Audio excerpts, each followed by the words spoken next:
So AH has been on the stand for 3 days, and there has been one theme that has emerged in her testimony. Everyone else is lying. Whether that person is a security guard that's been assigned to her for years, but now suddenly can't tell her apart from other people, whether it's the doctor she's been working with, or the nurse that's supposed to be her friend, whether it's eyewitnesses that worked for her, eyewitnesses that worked at buildings, or even the police themselves. Everyone else is lying but AH and her friends. There are even incidents that go further than that, with AH calling out AH herself. Because even she can't be trusted if she's not telling the narrative of now. So today what we're going to do is we're going to look at a couple of stories. Because everyone else is lying. Then we're going to compare and contrast AH's own words, particularly on the theme of volatility. And just for kicks, we'll even throw in AH, calling AH out because fun times. So hey there. Now before we get started, this is our second comic. Link is in the description. And since it's in demand, you can still pick it up until we finalize it. Now the mainstream media, they locked us out because we talk about stuff like this,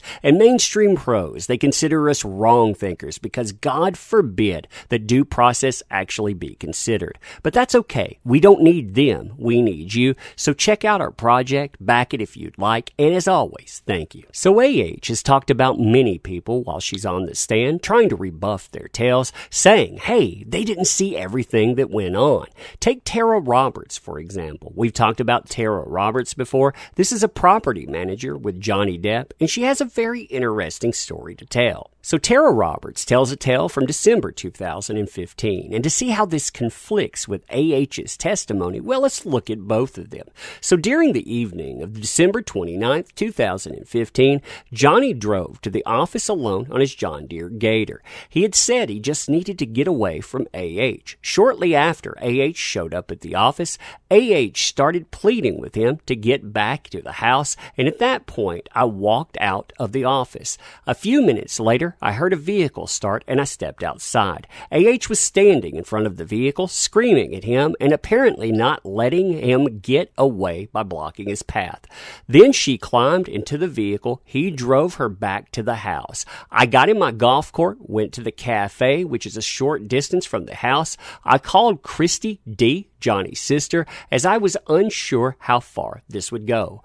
While I could not hear what caused the fight, AH repeatedly berated him in increasing ferocity. She was insulting him, calling him names, and in the middle of this onslaught, I hear her say specifically, your career is over. No one is going to hire you. You're washed up, fat. You will die a lonely man, and also screaming things that were incomprehensible. At some point, Johnny tried to leave again, as they were now in the parking lot. He repeatedly asked for the keys to the vehicle, which she had taken out, refused to give back to him, and which we later found in the house. He was responding to her verbal attacks by saying, go away, just leave me alone. AH screaming and berating rose to a fever pitch, and Johnny continued to yell, go away, leave me alone.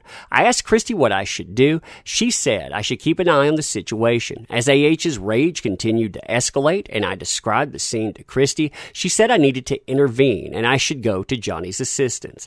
I hung up and immediately ran to the parking lot. I saw AH lunge at Johnny, clawing, tugging, and aggressively pulling him. He continued to stand there, yelling at her to stop and leave him alone.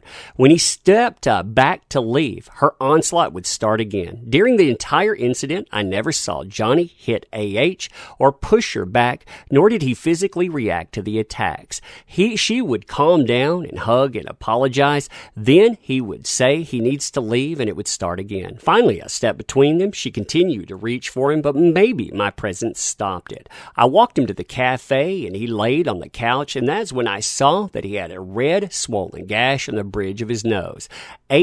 Johnny told me, had thrown a quart-sized can of lacquer thinner into his face, causing the gash. So was asked about volatility, to which, of course, she said, I only react because Johnny Depp is a monster, and Tara Roberts was brought up. And then Tara Roberts, she actually witnessed you being violent, did she not? No, she did not. She came in at the end of the fight. Johnny had been wailing on me. He had one hand in my hair. He had hit me in the face multiple times. I had to throw something in his direction to escape. He had already assaulted me. He had already slapped me in the face a few times in the moments leading up, and as soon as he got me by the hair, a brief struggle ensued. And then we were interrupted when we saw headlights from an ATV pull up that.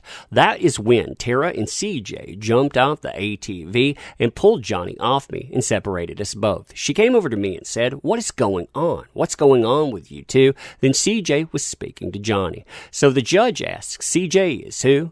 AH says, "Is the other employee on the island and her boyfriend, I believe." So the lawyer says she gave a completely different account of you attacking and lunging at Mr. Depp, did she not? Now, after a brief discussion with the judge, the lawyer continues, saying the point I was making in a circuitous way is what have you done in terms of responding to Tara Roberts' statement is to try and explain your way out of it by saying she came in halfway through. And that is a total lie, is it not? AH says no, and it was not halfway through. It was at the end. Did that sound like it was at the end at all? Now, in connection with this, we have Malcolm Connolly brought up, and Malcolm Connolly has some very fascinating things to say. Now, Malcolm Connolly has been personal security for 23 years, and he's worked with the claimant, Johnny, and his family for the past 16 years.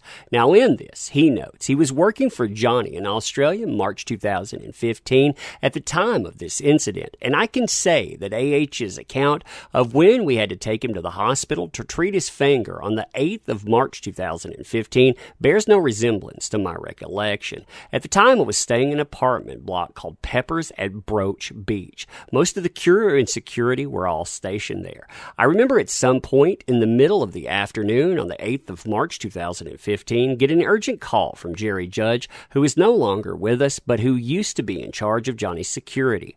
Jerry had been doing something else that day, so he wasn't around. He told me to get out to the property urgently with Andrew, the driver. His words were along the lines of, "Malcolm, get to the car, extract the boss from the situation." The property was just off the highway with a long drive. Outside patrolling the grounds for security reasons, there is always RST, or Resident Security Team, with 2 4-wheel vehicles and 4 guys. I got to the door at 1:30 to 2 p.m., knocked, but there was no answer. I could hear the ruckus inside. I opened the door, which wasn't locked, and saw Johnny in the foyer area with the house. He and AH were screaming at each other. She was wearing a sort of green silk night thing you might call a slip. I shouted at Johnny words to the effect of, "Come with me, you're coming with me." I then took him by the arm trying to move him, but he broke away. I said again words to the effect, "Johnny, come with me." It wasn't easy, but I did get him outside. I had the car door open, and when I was outside, Johnny said to me the words to the effect of, "Look at my finger. She cut my bleeping finger off. She smashed my hand with a vodka bottle." I saw his finger was a mess. He told us that she had put a cigarette out on his cheek. I could see the mark on his face.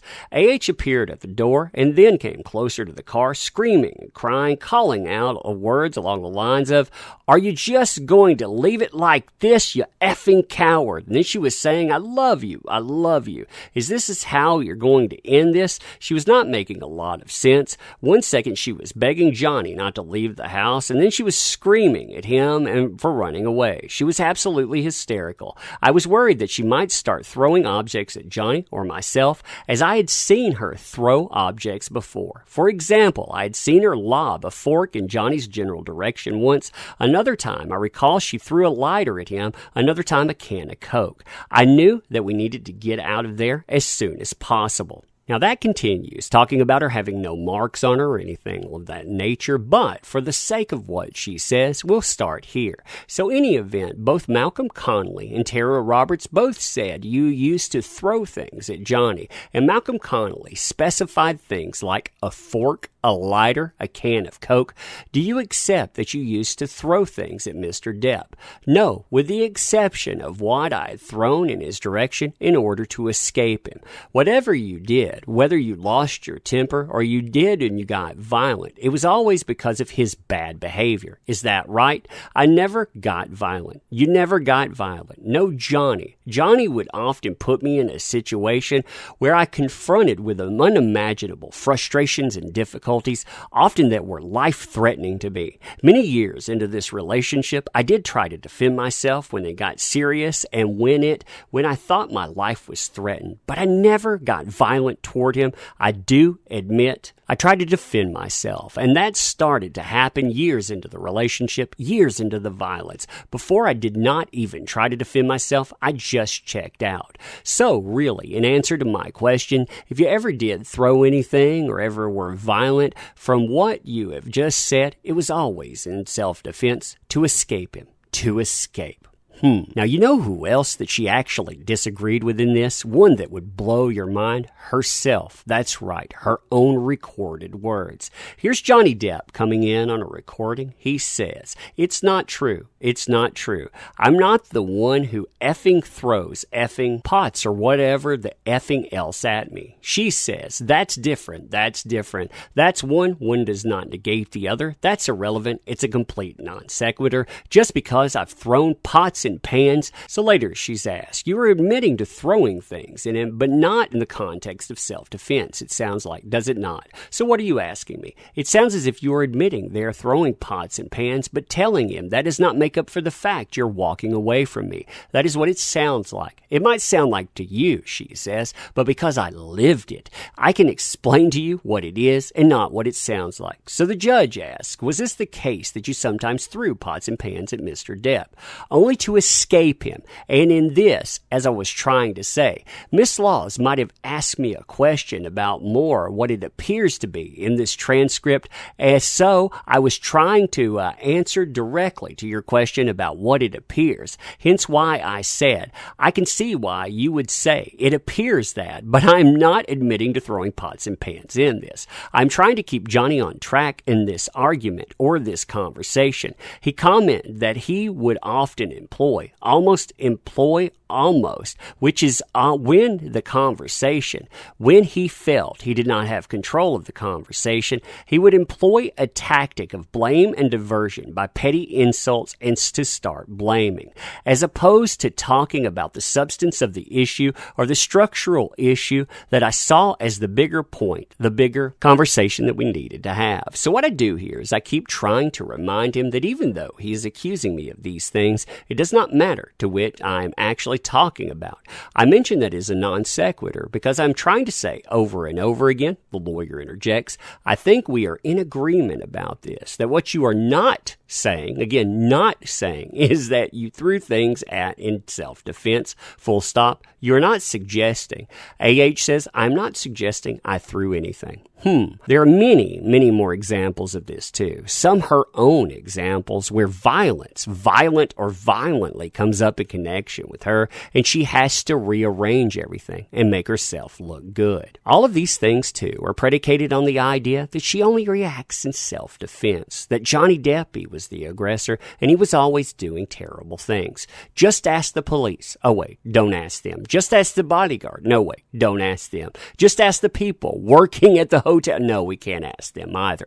Just ask this close circle of my friends, and if you ask me, well, don't look at any of my recordings. I think that says plenty. Hopefully it says plenty to the judge, but you tell me what you think about this stuff. So to close this out, I want to mention our second comic book, which is in demand, meaning you can still pick it up while we finalize it. This thing, it's amazing. We put out a great product. It has great success. But because we talk about the stuff we talk about here, that makes us the bad guys. But that's okay, like I said, because we can be those people's bad guys. You're who matters. So again, check that out. And thank you. Also, thank you for being here. Thank you for showing up. You empower these endeavors. You know that it's not said enough. So I do want to close this and every video by sincerely saying thank you. I appreciate you, and we'll do this again soon.